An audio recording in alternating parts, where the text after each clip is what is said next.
நிகழ்நேயர்களுக்கு வணக்கம். இன்னைக்கு பாத்தீங்கன்னா இந்த தமிழ் சினிமா இண்டஸ்ட்ரீஸ்ல என்னதான் நடக்குது. அதாவது ஒரு வாரமும் வெள்ளிக்கிழமை மூவி ரிலீஸ் ஆகும், உங்களுக்கு தெரியும், தியேட்டர்ல. அதே மாதிரி பாத்தீங்கன்னா இப்ப புதுசா ஒரு ட்ரெண்ட் உருவாகிருக்கு. அதே வெள்ளிக்கிழமை பாத்தீங்கன்னா சொன்னாக்கா ஓடிடில மூவிஸ் ரிலீஸ் ஆகுது. அதுலயும் பாத்தீங்கன்னா என்ன கொடுமைனா, ஒரு படம் தியேட்டர்ல வெளியாகி 3 வாரத்துல அது ஓடிடில வந்துடுது.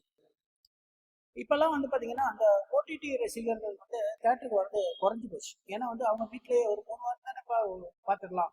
அதாவது ரசிகர்கள் அதுவும் சினிமா தேட்டர்ல தான் பார்க்கணும் அப்படின்ற ஒரு சில பேர் மட்டும்தான் தேட்டர்ல படம் பார்க்குறாங்க. மற்ற பேர்ல 3 வாரத்துல ஓடிடில ரிலீஸ் ஆகிருக்கேன், ஓடிடியை பார்த்துக்கலாம் அப்படின்னு சொல்லிட்டு பலர் ஓடிடி பக்கமே போயிடுறாங்க. அப்ப அது கூட பாத்தீங்கன்னா இப்பெல்லாம் பேப்பர்ல எல்லாமே ஓடிடி படம் என்னைக்கு ரிலீஸ் ஆகுது அப்படின்றத பத்தி விலாவரியா போடுறோம். அதுல 5 லாங்குவேஜ் 6 லாங்குவேஜ் படங்கள் எல்லாமே ஓடிடி ரிலீஸ் ஆகுது. தெலுங்கு, கன்னடா, மலையாளம் எல்லாமே தமிழ்ல டிரான்ஸ்லேஷன்.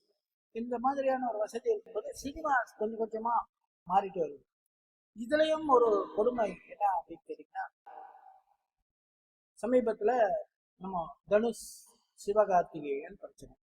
அதாவது இவரோட மதராசி படம் வர வெள்ளிக்கிழமை 1ஆம் தேதி 3ஆம் தேதி ஓடிடில ரிலீஸ் ஆகிற மாதிரி இருக்கு. அதே வெள்ளிக்கிழமை 1ஆம் தேதி தனுஷோட படம் வெளியாகிற மாதிரி இருக்கனால, ஏன் தனுஷ் படம் ரிலீஸ் ஆகிற அன்னைக்கே நம்ம படத்தை ரிலீஸ் பண்ணா என்ன அப்படின்னு சொல்லிட்டு தனுஷ் படம் ரிலீஸ் ஆகிற அன்னைக்கே ஓடிடில அவங்க அந்த படத்தை ரிலீஸ் பண்றதுக்கு பிளான் பண்ணியிருக்கிறத பேச்சு.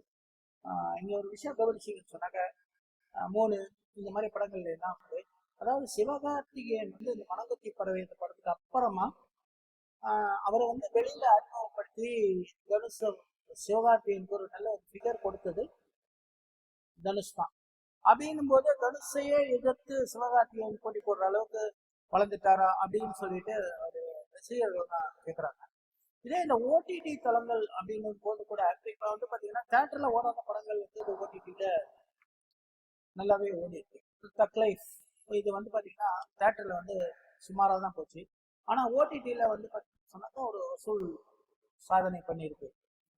அதே மாதிரி ஓடிடில பாத்தீங்கன்னா படம் தான் அப்படின்றது அல்ல. இப்போ பாத்தீங்கன்னா நிறைய வெப் சீரிஸ் எல்லாம் ஒரு அற்புதமான அருமையான வெப் சீரிஸ் நம்ம பார்க்க முடியாத வெப் சீரிஸ் எல்லாமே பாத்தீங்கன்னா ஓடிடி தளத்துல ரொம்ப அற்புதமா பார்க்க முடியும். இது ஹார்ட் பீட் அப்படின்னு சொல்லிட்டு ஒரு 150 எபிசோட கடந்து ஓடிட்டு இருக்கு செகண்ட் சீசன்ல. இந்த வெப் சீரிஸ் பாத்தீங்கன்னா ஒரு மெடிக்கல் டிராமா. ஒரு ஹாஸ்பிட்டல்ல என்னெல்லாம் நடக்கும் அப்படி இந்த டிராமாவை நீங்க பாத்தீங்கன்னாலே உங்க பையனை பொண்ணை நீங்க கண்டிப்பா டாக்டர் தான் ஆக்கணும் அப்படின்ற மாதிரி ஒரு மென்டாலிட்டியை கிரியேட் பண்ணக்கூடிய ஒரு வெப் சீரிஸ் தான் ஹார்ட் பீட். எவ்வளவு சிறப்பா பண்ணியிருக்காங்க. ஒரு ஹாஸ்பிட்டல்ல என்னெல்லாம் நடக்கும், அந்த ஹாஸ்பிட்டல்ல என்ன பிரச்சனை நடக்கும், என்ன பேஷண்ட், நமக்கு பாத்தீங்கன்னா ஒரு ஹாஸ்பிட்டல்ல ஒரு மணி நேரம் போய் உட்கார்ந்தோம்னாலே நமக்கு ஏதாவது உடம்பு சரியில்லைன்னு ஒரு 2 நாள் அட்மிட் ஆனா ஐயோ வாழ்க்கை அந்த மாதிரி தான் நம்ம ஹாஸ்பிட்டல்ல ஃபீல் பண்ணிருக்கோம். ஆனா இந்த டிராமா நீங்க பாத்தீங்க அப்படின்னு சொன்னா அவ்வளவு ஒரு சூப்பரான ஒரு கதைக்களம். எல்லாமே அடுத்து எப்போ என்ன அடுத்து என்னன்னு சொல்லிட்டு இந்த 4 எபிசோடு ரிலீஸ் ஆச்சுன்னா 4 எபிசோடு உட்காந்து பார்த்துட்டு அடுத்த வேலையை பார்ப்பீங்க. அந்த அளவுக்கு தரமான வெப் சீரிஸ் எல்லாமே பாத்தீங்கன்னா ஹாட்ஸ்டார் கிடைக்குது. பாருங்க. வேற ஒரு நல்ல தகவலோடு உங்களை சந்திக்கிறேன்.